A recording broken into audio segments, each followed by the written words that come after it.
Capítulo 261. Quando estava fora da sala, Klein segurou cuidadosamente a bengala e a lanterna na mesma mão, deixando a mão esquerda livre para que pudesse usar o conteúdo do bolso o mais rápido possível, caso houvesse uma mudança repentina nos acontecimentos. Dentro havia amuletos, o apito de Azik, algumas cartas de tarô e, além da característica restante de Rosago, o olho totalmente preto. Seu bolso continha todos os meios de que dispunha. Klein e a senhorita guarda-costas mal deram um passo para o lado quando a luz da lanterna iluminou o emblema na porta ao lado deles. Era um desenho simples de um bebê cercado pelos símbolos de trigo, flores e água de nascente. O emblema sagrado da Mãe Terra, Klein disse com uma voz solene. Como ex-falcão noturno, uma de suas habilidades básicas era ser capaz de distinguir os símbolos de outras igrejas. A senhorita guarda-costas assentiu levemente, como se para confirmar isso. Seu vestido gótico preto parecia ainda mais estranho e aterrorizante em tal ambiente e atmosfera. Seu rosto pálido parecia um espectro de luto sob a iluminação da lanterna. Se qualquer outro aventureiro viesse aqui e visse esta cena, eles definitivamente fugiriam enquanto tropeça vã de medo. Prendendo a respiração, Klein estendeu a mão esquerda, empurrou a porta de pedra e ergueu a lanterna bem alto. Ele descobriu que o layout aqui era muito semelhante ao anterior, como uma fusão perfeita entre uma pequena sala de oração e uma estátua gigante. Do outro lado dos ladrilhos vazios, Klein iluminou os 3 degraus à sua frente com uma lanterna. Na plataforma havia uma escultura de pedra branca com cerca de 4 ou 5 metros de altura. Era uma mulher rechonchuda e bonita, com espigas de trigo crescendo em seus pés, e cercada por água de nascente. Seu vestido parecia esvoaçar e, embutido nele, havia diferentes ervas e flores, bem como a representação de diferentes animais. O peito da mulher estava erguido e em seus braços havia uma adorável criança em panos. Ela ficou lá, alta e sagrada. Não me diga que esta é a estátua da Mãe Terra? Klein disse suavemente com os lábios curvados. A senhorita guarda-costas não respondeu nem negou. Depois de verificar os arredores, a dupla saiu da sala e abriu a terceira porta próxima. Atrás dessa porta havia um corredor que permitia que 4 pessoas caminhassem lado a lado. À frente deles, era escuro e profundo, cheio de mistério e esquisitices, não se sabia para onde isso levava. Vamos primeiro confirmar a situação atrás das 4 portas à direita, sugeriu Klein. Ele não se atreveu a entrar precipitadamente. Usando suas ações como resposta, a senhorita guarda-costas flutuou para trás. A dupla abriu as 4 portas de pedra à direita, sucessivamente.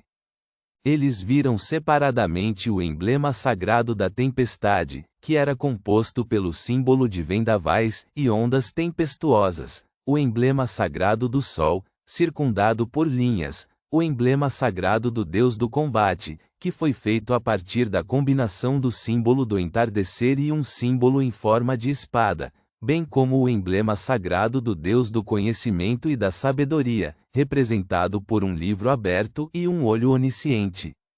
Em contraste, havia 4 estátuas suspeitas de serem suas representações na sala. Um digno homem de meia-idade em armadura preta, de pé sobre ondas agitadas, cercado por ventos tempestuosos, com relâmpagos brilhando atrás dele e um tridente na mão. Havia um jovem em um manto branco puro, segurando um livro em uma mão e uma esfera dourada que se assemelhava ao sol na outra. Ele era bonito e espirituoso. Havia um guerreiro sentado em um trono no alto, segurando uma espada à sua frente. Seu rosto estava escondido atrás da viseira do capacete, todo o seu corpo coberto por uma sensação indescritível de decadência. Havia um ancião encapuzado segurando um livro e o olho onisciente, com apenas a boca, as rugas e a longa barba branca expostas. Além do deus do vapor e da maquinaria, havia 6 estátuas humanoides dos deuses ortodoxos neste estranho salão. Considerando a fraca posição da Igreja do Deus do Vapor e da Maquinaria antes do aparecimento de Roseli, parecia haver algum tipo de explicação sobre este problema. Isso é realmente estranho, Klein exclamou com um suspiro, em parte porque ele não conseguia parar, e em parte porque ele estava testando a reação da senhorita. Guarda-costas. Este grande salão, que tinha 100 metros de profundidade, na verdade, tinha 6 dos deuses ortodoxos reunidos dentro dele. Isso era algo inimaginável na era atual. Como a Igreja dos 6 deuses verdadeiros permitiu que seus deuses vivessem na mesma estrutura que os outros deuses? Aspas. Este era um costume que só existia durante a Quarta Época? Além disso, o que há com essas estátuas humanoides? Embora pareçam normais, ao contrário da sinistra demônia primordial e das estátuas do verdadeiro Criador, elas ainda emitem vibrações estranhas. Exatamente o que aconteceu para fazer as imagens dos 6 deuses evoluir para símbolos abstratos nesta era? Não. Talvez tenha sido assim todo esse tempo, mas o mestre deste lugar, um nobre que é suspeito de ser um membro da família Tudor, propositadamente criou estátuas das 6 divindades para algum propósito. Pensei em um item de um romance da minha vida anterior, O Bandeira das 6 Almas. Enquanto esperava pela resposta da senhorita Guarda-costas, a mente de Klein divagou. A senhorita Guarda-costas não respondeu à sua pergunta e, em vez disso, disse suavemente: a outra porta. Isso mesmo, Klein de repente sentiu medo. Do seu ponto de vista, as portas colocadas no meio muitas vezes tinham um significado especial, talvez a região central dessa estrutura antiga. Claro, isso provavelmente também implicava a maior quantidade de perigo. Em sua opinião, as portas colocadas no centro muitas vezes tinham um significado especial, talvez o núcleo desse edifício antigo. Claro, isso também significava que a situação provavelmente era a mais perigosa. Quais são seus pensamentos sobre essa área? Klein hesitou por 2 segundos e perguntou diretamente. Sob a situação de não ser capaz de usar a névoa cinza para eliminar qualquer interferência, ele sentiu que a percepção espiritual e os instintos espirituais da senhorita Guarda-costas eram mais confiáveis do que seus meios de adivinhação no momento. Afinal, ela estava em um estado muito especial, próximo ao de um corpo espiritual, permitindo que se comunicasse com o mundo espiritual sem qualquer obstrução para obter revelações. A senhorita Guarda-costas fechou os olhos e respondeu alguns segundos depois: muito perigoso. Mas o perigo está subjugado. Depois de se aventurar mais fundo, não toque em nada. Perigo subjugado. Isso é equivalente a ter algo selado dentro? Como Klein adivinhou, ele e a senhorita Guarda-costas caminharam até a porta central de pedra e pisaram no chão escuro.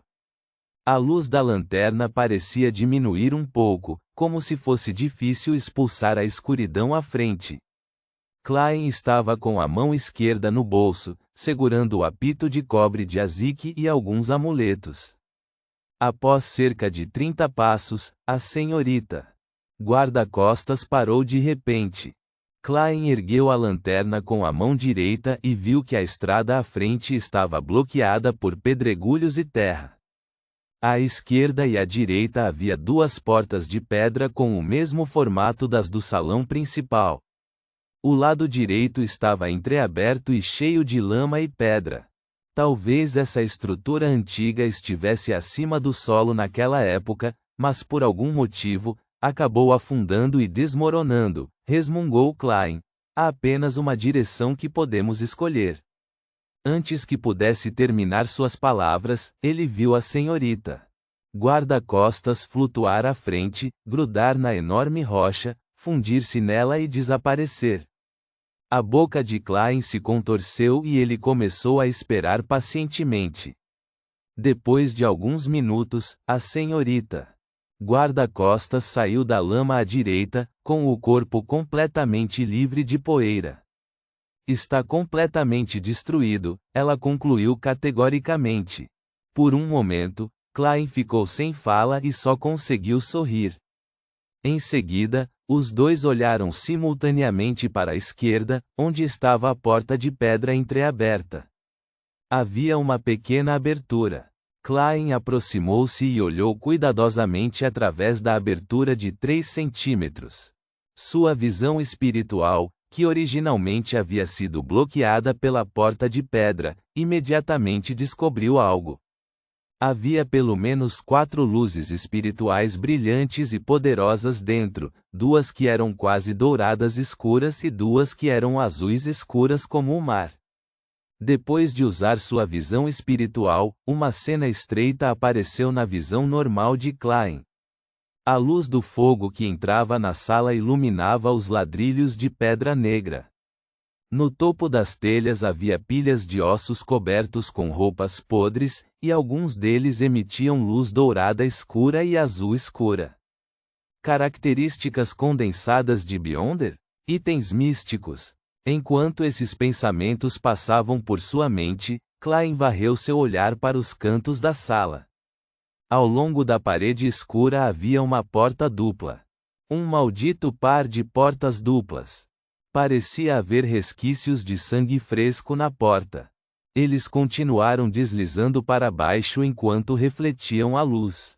Klein queria deixar a senhorita guarda-costas explorar o caminho à frente quando de repente sentiu uma mudança no apito de cobre de azique que estava segurando em sua mão.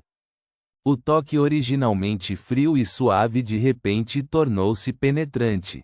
Foi uma profunda sensação de morte. Isso. Klein estreitou os olhos e instintivamente deu um passo para trás. Então, notou que seu antebraço direito estava dormente e com coceira e que estava começando a inchar. Uma cena passou por sua mente quando imediatamente pegou uma carta de tarô com a mão esquerda e cortou seu braço. O que saiu de seu ferimento não foi sangue, mas minúsculos vermes pretos se contorcendo. Sizzle. Quando esses vermes caíram no chão, eles se transformaram em fumaça. Eles lutaram e se amontoaram, mas no final derreteram sob o brilho das lanternas. Depois de alguns segundos, todos os vermes pretos da ferida de Klein finalmente saíram, deixando apenas um líquido carmesim. Ele contorceu os músculos para controlar a pequena ferida e impediu que o sangue fluísse mais. A senhorita guarda-costas observou esta cena em silêncio, suas lindas sobrancelhas franzidas em uma carranca raramente vista. Klein estava prestes a falar quando descobriu que a frieza e letalidade do apito de cobre de azique não diminuíram. Ao mesmo tempo, seu olhar pousou na sombra da senhorita guarda-costas. Ela nunca teve uma sombra para começar. Corra! Klein gritou e imediatamente correu para o corredor. A senhorita guarda-costas rapidamente flutuou para cima, e os dois viram a luz da lanterna na frente deles sendo gradualmente engolida por uma sombra negra. Tap, tap, tap. Klein correu como um furacão o mais rápido que pôde enquanto a luz ao seu redor desaparecia. Tap, tap, tap. A sombra ficou cada vez maior, cada vez mais próxima, cada vez mais espessa. A luz da chama estava prestes a ser totalmente engolfada e, naquele momento, a porta ainda estava a alguns metros de distância. Naquele momento, Klein instintivamente correu para a frente e rolou pela porta de pedra. A luz do fogo de repente se iluminou e a inquietação em seu coração desapareceu instantaneamente. O apito de cobre de azique também voltou ao seu estado ameno e frio. A senhorita Guarda-costas flutuava ao lado dele enquanto se virava e olhava para a passagem que mais uma vez mergulhara na escuridão. Ela disse com um tom incerto: espírito maligno. Espírito maligno? Klein quase respirou fundo quando ouviu isso. Felizmente, como palhaço, ele era bom em controlar sua expressão e reações. No campo do misticismo, os espíritos malignos eram monstros extremamente aterrorizantes. Pode-se até dizer que o melhor deles está no mesmo nível dos Beyonders de alta sequência. Um espírito maligno está vagando dentro desta estrutura antiga? Por alguma razão, está amarrado ou aprisionado dentro daquela sala. Se foi um espírito maligno, isso explica porque o apito de cobre do Sr. Azik respondeu.